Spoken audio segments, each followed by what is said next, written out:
What's up, family? Welcome back, and welcome to the 100th episode of the Stop Sinking Show, where we go from struggle to flow.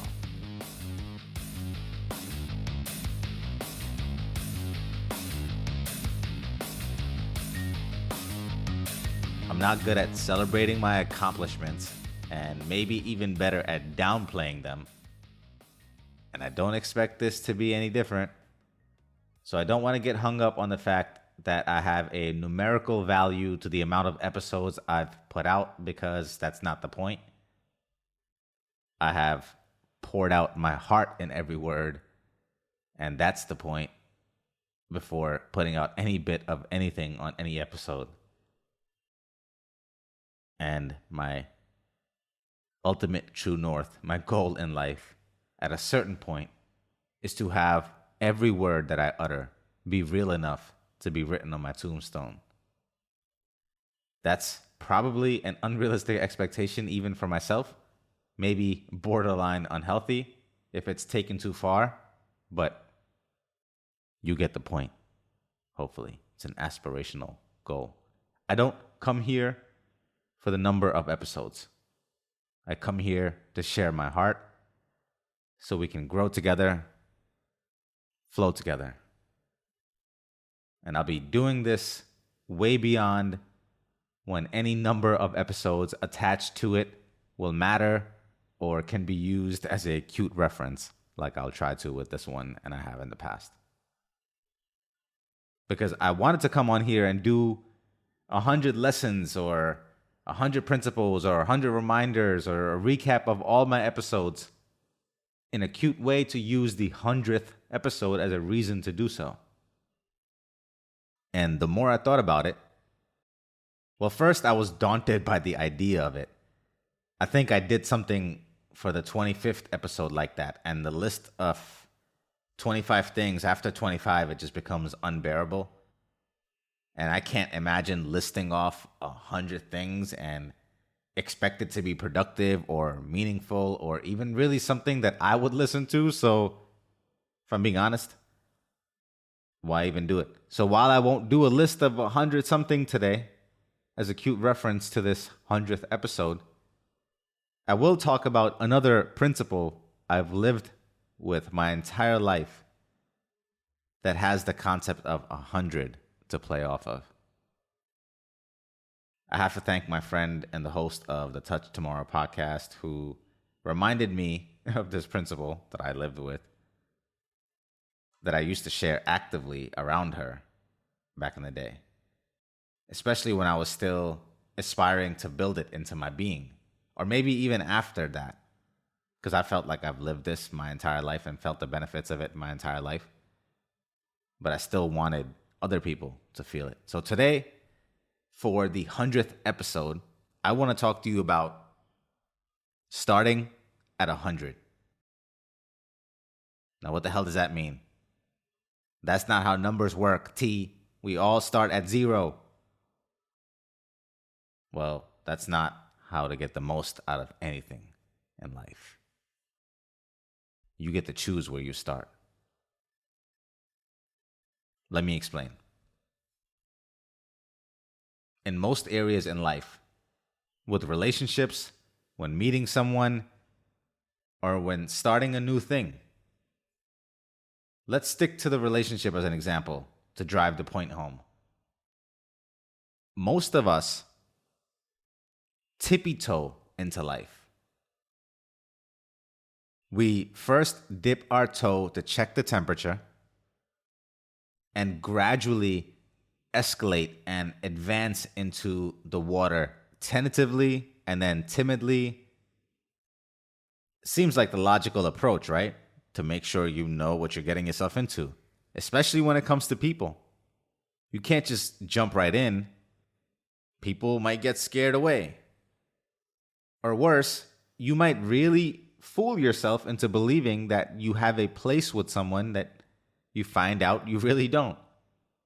And that's a vulnerable and exposed place to be. And why would anyone risk that? better off it is to be sure and gradually heat the iron and gradually escalate into the deepness a relationship has to offer. You have to swim on the surface for a while with people, right? You can't just go deep.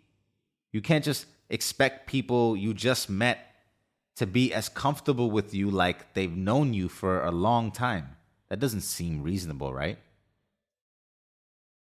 And what if I was to tell you that there actually is a way to have all the deepness of bond with a person, regardless of how long you've known them?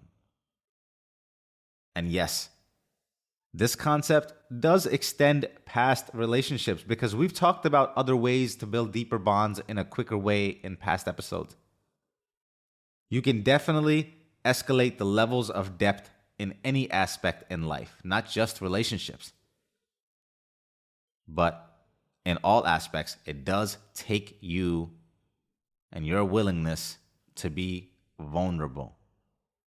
And actually, it all fundamentally sits and hinges on the degree to which you are able to be vulnerable and risk it. Because what I'm advising you to do, it literally is a way to align your identity with a deep bond with someone or a deep mastery with any topic that requires you to be a whole new image of you. It can be flipped on quickly if you apply this information as wisdom to your life. You don't have to tippy-toe into it. It can be flipped on. Here's how I like to visualize this lesson in a crude way. In a crude way, you can look at this like the story where you have a pile of cash that represents the starting potential tip a person serving you can receive. And if for any reason they do not meet your expectations along the way, cash can be taken off the pile to leave behind a smaller tip.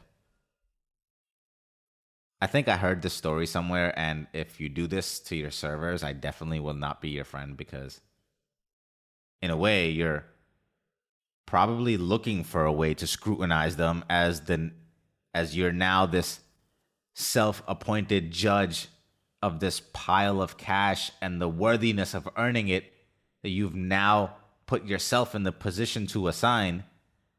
You're probably not a nice person, and I don't really want to be a friend, but let's use this story and this visual as assistance without the residual bad person vibes.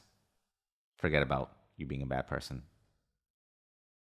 You're left with, in a sense, what I advise in starting people out at 100. In the same way like the pile of cash, but not actually assigning it and the worthiness of a tip, but more in the sense of the willingness to be open and share a life with them. Again, if we look at our closest of friends and the comfort levels we've worked to earn with each other over the course of time, we can say we can be at almost 100% of ourselves around some people. There's some people in our lives we can be 100% of ourselves. These people get 100% of our trust. That these people get 100% benefit of doubt if something goes questionable.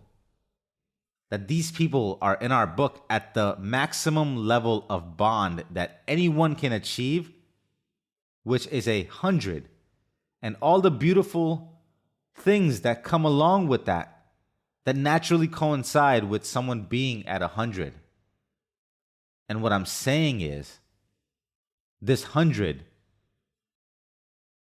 that you're used to people earning through time is actually something that you can give, hand out, dole out to anyone and anyone indiscriminately.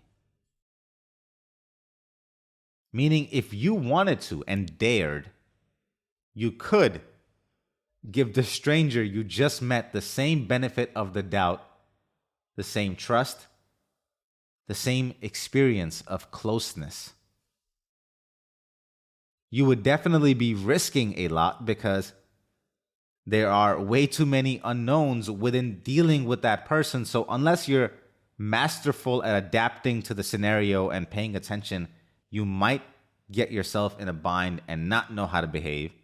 But for the most part, I think you'd be pleasantly surprised because really, the world isn't that scary of a place and people are mostly just mush waiting for someone to come squeeze them. And here's the thing. You reserve the right at any given point for that person who shows you different to be adjusted in your mind. I'm not asking you to be naive or willfully blind. I'm asking you to understand the risks and then be brave enough to start people out here at 100 anyway. Because you reserve the right to adjust where people, ultimately, that person ends up sitting. If they behave incongruent to someone who actually can sustain the spot, the 100 spot, through the test of time, like the other references that you have in your life who maintain that 100, then sure, they can slide downward in the trust, the benefit of the doubt, the credibility, the effectiveness of bond, and all the other things. They can definitely go down from 100 to 99 to 95 to 90 to wherever. You get to assign that. No one is telling you to fool yourself that people are more perfect than they actually are and show themselves to be over time.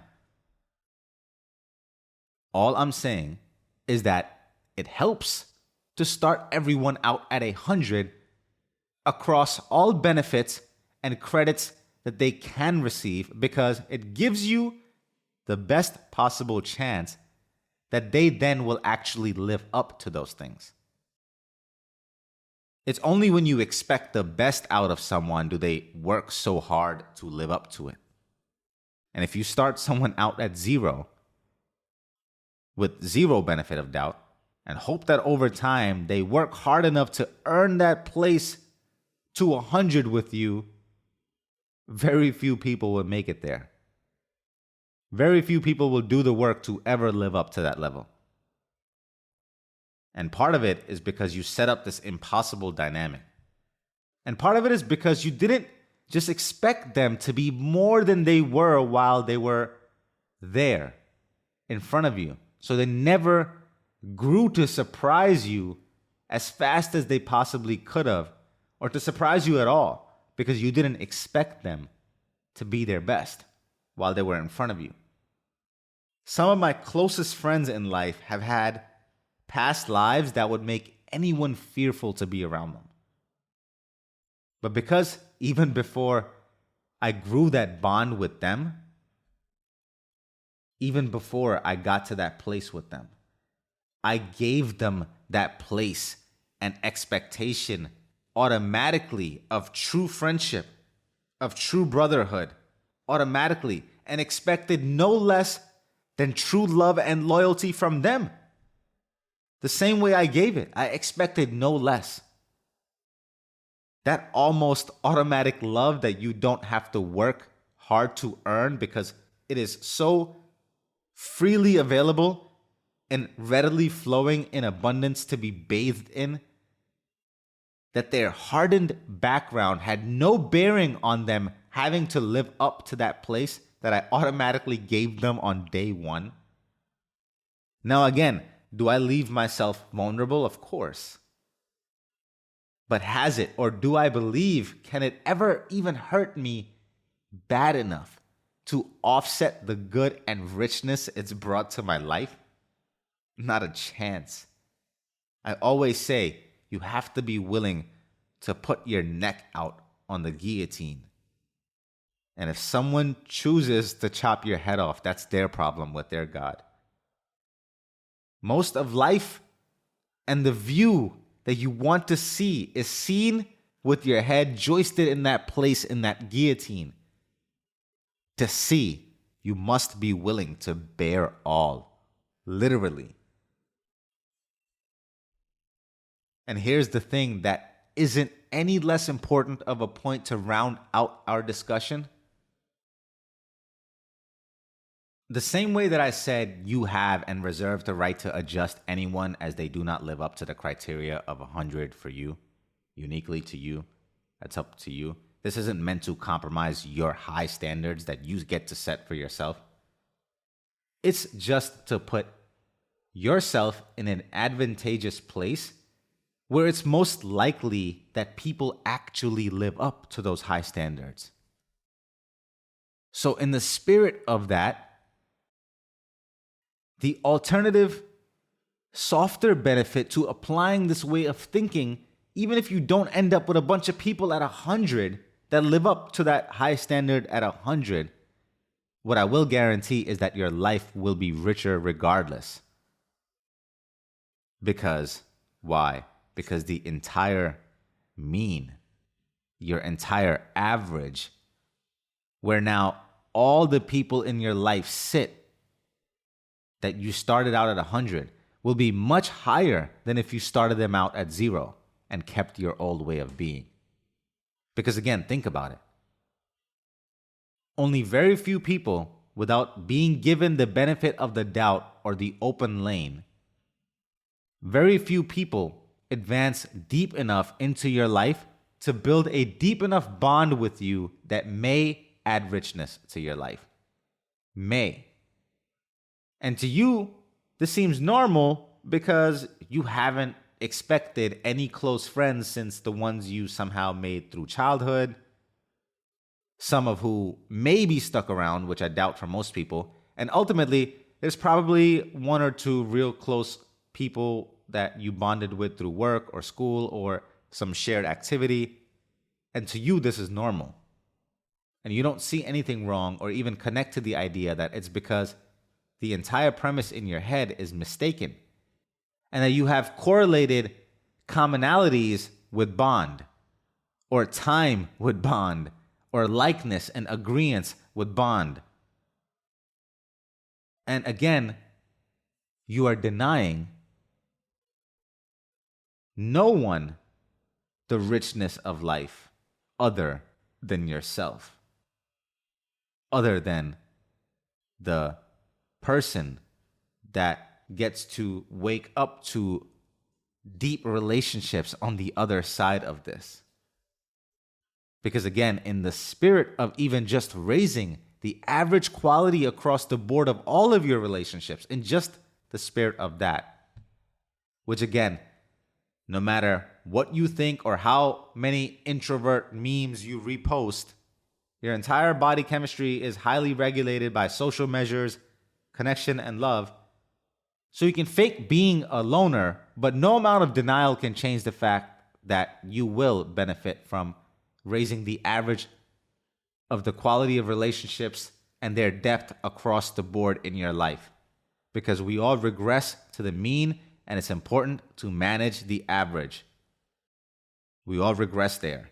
That's where we live most of the times. So in the spirit of that, like I said, this method, as vulnerable as I'm asking you to be, to go against the grain of what you normally believe, of how you achieve depth in relationships through time. When you start people out at 100,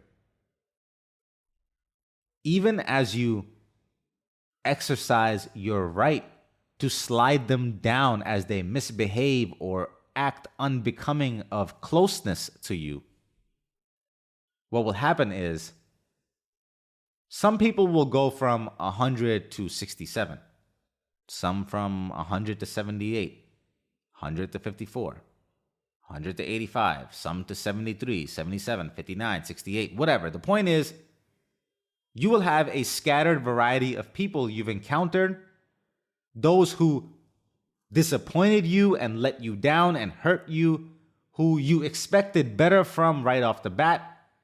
As the vulnerable you extended the 100 to them, but they failed to live up to it and the best that you expected out of them. And naturally, they found their spot in the lower numbers and the lower degree of bond. Now, all that sounds still natural and normal, right? Now, the hidden benefit that you don't realize, if you didn't implement this, that you get to benefit from that's hidden, if you went about this like the way you have been going about it now and start everybody out at a 0, let's simulate where you think people would have worked hard to have earned their place in your life. Some people, like we talked about, will have had made it through their work to the upper limits. The hardest working ones who see something in you, that connect with you, that have the chemistry with you. And again, this doesn't just have to do with relationships, but we're using this as an example. The hardest working ones will make it to the 70s, the 80s, the 90s, but very few and far between. Maybe you will collect a handful of these. And listen, you're still a successful person if you have 3 of the closest people in the world to you. So the point isn't that, but it's about richness and depth in life. And most people, when you start people out at a 0, most of these people in your life that you encounter will be 20s and 30s and 40s and 50s. And now guess what happened? Because you had your defenses up and didn't want to be vulnerable, to just give people 100 and the chance to live up to 100 that you handed them right off the bat, you got a couple people with deeper bonds, but mostly surface relationships, surface depth. Most of the people, the average of the entire group of the people, the mean will be a lot lower. Meaning overall, whereas in the higher, when you start people out at 100, you might have had a higher average. Very few people now will have enriched your life with the deepness of bond with you when you start them out at a 0. Why? Because you left it up to them to do the work through the resistance and the lack of vulnerability that you're leading with them. As opposed to just handing them the best expectation of them to live up to and opening yourself up, be fully vulnerable with them. Which most of the times, people will work hard to live up to what best you see in them, as opposed to them feeling the need to distinguish themselves and set themselves apart in your eyes amongst the other people that you come across. Who's going to do that work? How many people will? But when people feel special right off the bat and seen around you, because you see the best that they can be inside of them, they go to all measures to live that out and bring that out, regardless of how they are with anyone else in life, because they have probably been going around hoping someone sees that best potential.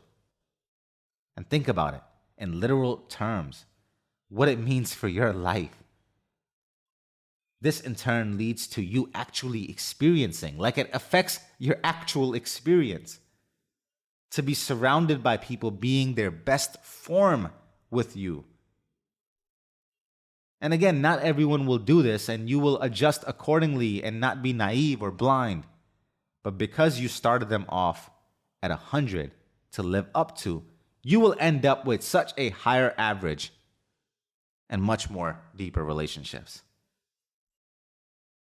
Now, there is a voice in the back of my head that worries about projecting expectation and managing disappointment, part of the vulnerability, right? Meaning if I expect people to be their best and they aren't, and I have to adjust them, not only am I vulnerable to the risk of that exposure, in which part of that is disappointment, and it's like if you go on vacation, it's almost best to be fluid and not have expectation so you aren't disappointed.